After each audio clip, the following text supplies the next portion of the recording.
Installing the adapter for Honda 7-pin. Step 1. Pull out the plug. Locate the vehicle's original 7-pin plug. Then unplug it. Step 2. Connect the Y cable. Take the Y cable from the package. Connect the vehicle's original 7-pin connector to the 7-pin port on the Y cable. Plug the Y cable's 7-pin connector into the vehicle's original port. Take the adapter from the package. Attach the Y cable's 8-pin circular connector to the adapter's port.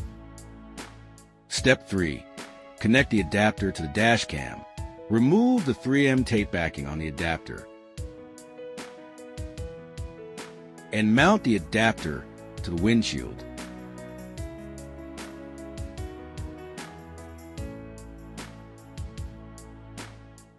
Connect the adapter to your dash cam using the provided cable.